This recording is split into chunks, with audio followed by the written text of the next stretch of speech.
দাঁড়াও, তুমি অফিসে হাফিজের সিনিয়র হতে পারো, কিন্তু ভুলে যেও না দিন শেষে তুমি ওর স্ত্রী। না মা, আমি এটা ভুলে যাইনি। আর যদি এটা ভুলে যেতাম তাহলে আজকে আপনার ছেলেকে আমি জেলে দিতে পারতাম। মা ওর সাথে কথা বলো না, ওর সাথে কথা বলে কোনো লাভ নেই। ওর সকল স্বার্থ হচ্ছে অফিসের বস, আমি কেউ না। তুমি কি মনে করেছো আমি বুঝি না? হ্যাঁ, তোমার এই অফিসের বসের সাথে কি চলতেছে আমি কি বুঝি না? তানহা, কি হয়েছে? ওয়ালেটটা নিয়ে এসো না। এই যে। Thank you. এই তানহা, আবার কি? আমার ঘড়িটা একটু নিয়ে এসো। কোথায় রেখেছেন? ওই যে ল্যাম্পের পাশে আছে। Thank you. তানহা, তানহা কই যাও তুমি? তাড়াতাড়ি আসো এদিকে। কি সমস্যা? আমি রেডি হব না নাকি আজকে আমি অফিসে যাব না? এই গলা নামে কথা বলো, এটা তোমার অফিস না, এটা তোমার শ্বশুর বাড়ি। আর এখানে হচ্ছে আমি তোমার বস, তো আমি যা বলবো সেটা করতে হবে। আজকে চলেন অফিসে, কিভাবে সাইজ করতে হয় আমারও জানা আছে। আরে বাবা, আজকে অন্তত নিয়ে যাও, অফিসের আগে আগে আমাকে নামাই দিও। সরি, তুমি অন্য রিক্সা দেখে নাও। এই দাঁড়াও দাঁড়াও দাঁড়াও। স্যার আপনি এখন আসছেন? ম্যাডাম আপনাকে 2 দুবার খোঁজ দিও। মাত্র 10 মিনিট লেট হয়েছে, তার মধ্যে 2 দুবার খোঁজ আসে? আচ্ছা তুমি ওনাকে বলো আমি আসতেছি। স্যার ম্যাডামের যে মাথা গরম, অন্য কোথাও না যায়, এখনই ম্যাডামের কাছে যান। সরি একটু লেট হয়ে গেল। কি ব্যাপার? আপনি বিনা অনুমতিতে আমার রুমে কেন প্রবেশ করেছেন? না শিখেননি? সরি, আমি আবার প্রথম থেকে শুরু করতেছি। Coming man. Yes, coming. আমি কি আপনাকে বুঝতে বলেছি? Sorry ma'am. আজকে অফিসে আসতে আপনি 10 মিনিট লেট করেছেন কেন? চলে ম্যাম হই। আসসালাম স্যার। স্যার, উনি আজকে অফিসে আসতে 10 মিনিট লেট করেছে, তাই একটু শোকজ করছিলাম। মিস তানহা হয়েছে? কি বলবে? ভুলে গেছি স্যার, আমার কসম করে বলতে স্যার হবে না স্যার। ঠিক আছে মিস তানহা, এবারের মতো ওনাকে ক্ষমা করে দেন। কে রে বাবা, তোর আসতে এত দেরি হলো যে? কিন্তু বৌমা তো সে কখন চলে আসছে, তোর এত দেরি হলো কেন? সেটা তোমার বৌমাকে জিজ্ঞেস করো না, আমাকে এক গাদা কাজ দিয়ে অফিসে বসিয়ে রেখে আসছে। কি বলিস? এই 11টা পর্যন্ত বৌমা তোকে কাজ করিয়েছে? বৌমা, থাক থাক, ওকে আর ডাকতে হবে না, ওকে ডেকে কোনো লাভ নেই। সরি, কেন? আজকে অফিসে একটু বেশি প্রেশার দিয়ে ফেলেছি। কি করবো বলো, তোমার সাথে এমন খুনসুটি ঝগড়া করতে আমার অনেক ভালো লাগে, তাই তো এমন করি। অনেক বেশি কষ্ট দিয়ে ফেলেছি, তাই না? কি ব্যাপার, এত রাত্রে স্যার কল করছে কেন? বস কল করছে মানে? এই ব্যাটার মধ্যে কিন্তু ঝামেলা আছে, উনি নিশ্চয়ই তোমার পছন্দ করে। ঠিক, উনি ওর বাবার বয়স। এখন রাত হয়েছে, ফোন ধরা যাবে না, ফোন কাট। ইম্পর্টেন্ট কোনো কল তো হতে পারে, তাই না? এত রাত্রে কল করেছেন স্যার, কোনো প্রবলেম হয়েছে কি? আরে না মামা, কোনো সমস্যা নাই। আসলে ভালো লাগছিল না, ভালো আপনার একটু খোঁজ খবর নেই। হ্যাঁ, ডিনার করেছেন আপনি? জি স্যার, করেছি। আপনি করেছেন স্যার? না, আমি এখনো ডিনার করিনি। তবে আপনাকে নিয়ে একদিন ডিনার করতে চাচ্ছি, যদি আপনার অনুমতি হয় আর কি।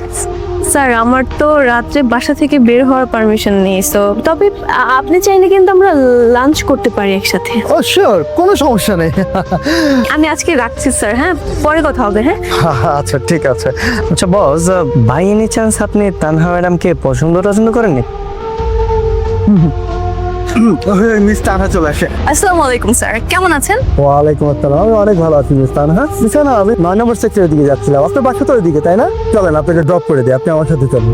বস আমাকেও নিয়ে যান আপনাদের সাথে, আমিও যাই, আমার বাসা ওদিকে। এই, আপনার বাসা না বললেন কোন কি কলেজ গেট? না বস, আসলে আমি বাসা চেঞ্জ করেছি, এই তানহা ম্যাডামের বাসার পিছনের বাসাটা এখন আমার, আমিও যাই। না স্যার, হ্যাঁ আমি নামেন। বস আমার বাসা তো ওইখানে, ওকে নামাই দেন না, এই তো কথা। আরে আমি ওইদিকেই যাবো না, আমার আরেকটা কাজ আসছে, আমি ওখানে যাবো। আপনি নামেন তো, যান আপনারা দুজন একসাথে রিক্সা দিয়ে যান। বস কিন্তু ইদানিং খুব বাড়াবাড়ি করতেছে, কবে যেন না নাক মুখ ফাটাই দেন। আগে অফিস চেঞ্জ করো, এই চাকরি চলে গেলে সংসার কিভাবে চলবে? এটাই তো একটা বড় সমস্যা।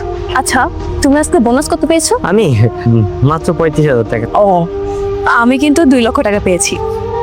2 লাখ? যদিও তোমার সিনিয়র পোস্ট, তুমি তো বাবাই, আর তাছাড়া বসের ছায়া তো তোমার উপরে আছে। সেই যাই হোক, বাদ দাও। আচ্ছা শোনো না, আজকে আমরা এখান থেকে উঠে চলো না জুয়েলার্সের দোকানে যাই। কেন? আমার অনেক দিনের ইচ্ছা ছিল একটা গোল্ডের গহনা কিনবো আর কি। আজকে যেহেতু টাকাও হয়েছে, চলো না যাই। আচ্ছা ঠিক আছে, কবে শেষ করে তারপর যাচ্ছে। বিয়ের অনেক দিন হলো, আজ পর্যন্ত তো পারলে না নিজের টাকায় একটা গহনা কিনে দিতে, তাই নিজের টাকায় কিনে নিয়ে আসলাম। আর তোমার টাকা মানে তো আমার টাকা, আর আমার টাকা মানে তো তোমার টাকা। তুমি তোমাকে গিফট করেছো, মানে আমি তোমাকে গিফট করেছি। তাই না? হ্যাঁ শোনো, আমার টাকা মানে আমার টাকা, তোমার টাকা মানে কিন্তু আমারই টাকা, সংসার সব টাকাই আমার। গহনা কিনেছো নাকি? হ্যাঁ মা, কেমন হয়েছে? ভালো, তোরা খেতে আয়।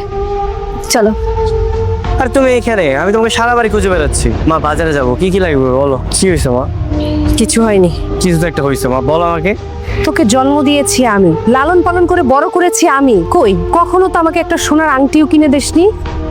আর 2 দিনের বউ, তাকে তুই সোনার হার কিনে দিলি। মা ওটা আমি কিনে দিইনি, তা না হলে নিজের টাকা দিয়ে কিনেছে। তোর টাকা আর ওর টাকা একই তো কথা হলো। তুই পারতি না আমার জন্য একটা হার কিনতে?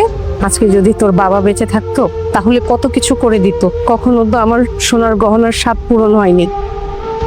তোকে জন্ম দিয়েছি আমি, লালন পালন করে বড় করেছি আমি। ওই আমাকে তো কোনোদিন একটা স্বর্ণের কিছু কিনে দেসনি। জি বলুন, কেন ডেকেছেন? আমার একটা ফাইল আছে, এই ফাইলটাতে আপনার একটা সাইন লাগেছে। কিসের ফাইল? আমার কোম্পানি কেমিক্যাল প্রোডাক্টের, ওই যে আপনাদের সাভারে যে ফ্যাক্টরিটা আছে না, ওখানে আমার এই কেমিক্যালগুলো সাপ্লাই দিতে চাই, কিন্তু ওরা নিচ্ছে না। শুধুমাত্র আপনার একটা সাইন হলেই হয়ে যাবে। আমি আপনাকে প্রতি চালানে 5 লক্ষ টাকা দিই।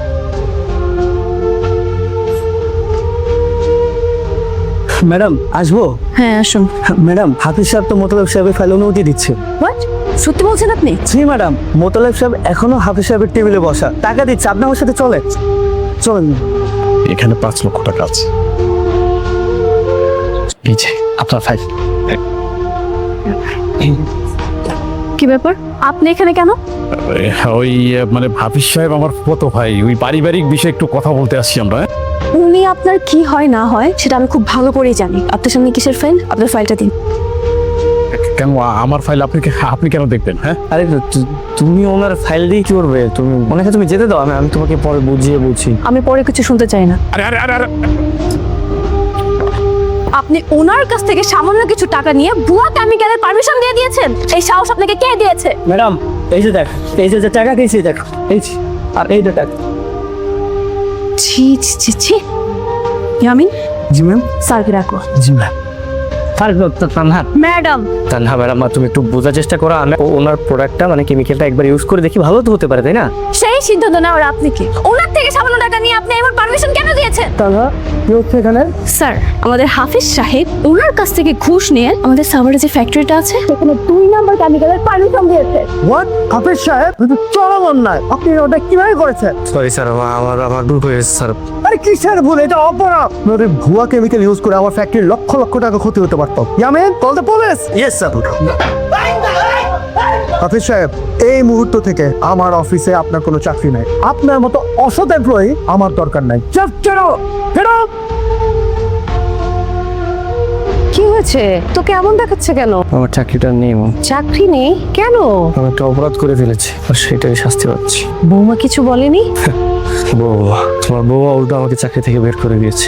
বৌমা দাঁড়াও, তুমি অফিসে হাফিজের সিনিয়র হতে পারো, কিন্তু ভুলে যেও না দিন শেষে তুমি ওর স্ত্রী। না মা, আমি এটা ভুলে যাইনি। আর যদি এটা ভুলে যেতাম তাহলে আজকে আপনার ছেলেকে আমি জেলে দিতে পারতাম। মা ওর সাথে কথা বলো না, ওর সাথে কথা বলে কোনো লাভ নেই। ওর সকল স্বার্থ হচ্ছে অফিসের বস, আমি কেউ না। তুমি কি মনে করছো আমি বুঝি না? হ্যাঁ, তোমার এই অফিসের বসের সাথে কি চলতেছে আমি কি বুঝি না? মুখ সামনে কথা বলো। একে তো অন্যায় করেছো, তারপর আমার ক্যারেক্টার নিয়ে কথা বলছো। Okay fine.